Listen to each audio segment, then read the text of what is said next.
Well, this is the deck project here on the vessel third day. We've got the teak plank stripped off. I'm working my way to the bow on the port side.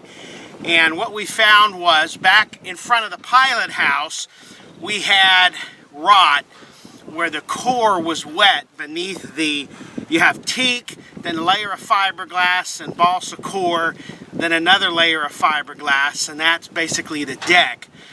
The core balsa wood was wet in front of the pilot house, so we're having to rip that out and rebuild that. But once we got about a little more than a quarter of the way up, actually maybe 20 to 10% up from the pilot house, we found that it was pretty dry. We can't find any moisture in it. So that's a good sign. We're not going to have to rip off the whole deck. We'll just redo a little there in the back. But we got to get this teak up. We tried a bunch of things. Cutting it with a saw and taking it off, trying to save some wood. We tried unscrewing the plugs and prying it up. We'll just be here all day doing that. So the easiest approach we found, well, the easiest approach is to have your 17-year-old son out here, who I have to say has done a lot of it. But here's the easiest way. Crowbar, small sledgehammer, get the crow underneath it, quick whack, and a pry.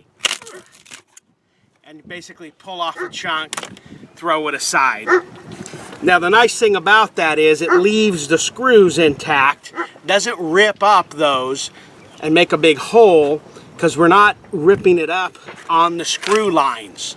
So by doing that, we're not causing more damage to the deck, which we're going to sand down, get all the adhesive black off, and then go ahead and put another layer of glass. We're not sure how we're going to do that yet. We're thinking more glass to beef it up to make up for the teak we've removed.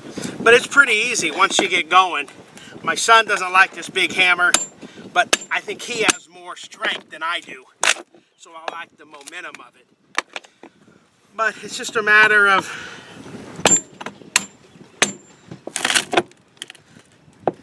getting under it and ripping it up. It really is that easy. This is about a legitimate work day. This is about a day of work. If we just, an 8-hour day, and we're 3/4 of the way done with the port side.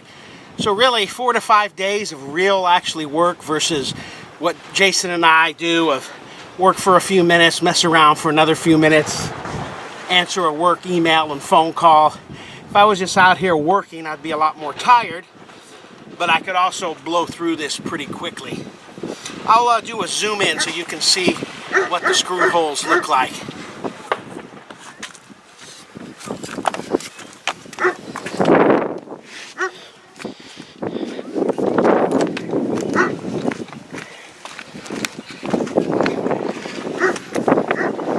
So there's a little test patch where we inspected the balsa underneath, totally dry, so we're just leaving that there. But you can see how the screws just rip right out from the teak, so it's very easy to go back. The ones that'll unscrew, we'll unscrew them. The ones that can't, we're going to grind them off and bury them in a new layer of fiberglass. So there's what we got left to do here on the port side. Now let's look back right in front of the pilot house. This is where it was the worst. You can see we've had to take off a lot of the balsa core. It was wet. Previous owner, it looks like, had tried to do a patch from the bottom. You can see some of the little holes where they drilled and squirted epoxy up. That may have bought them a few more years, but here we are now, and it needs to come off. So that clean scraped area there with the little hole, that's actually the bottom layer of fiberglass. So we've removed about 1/2 inch to maybe 3/4 of an inch of actual material there in that area. But in a big picture of the deck area, that's not that bad. I'm sure it's going to go back along that walkway on both sides, but that's still more of a doable project.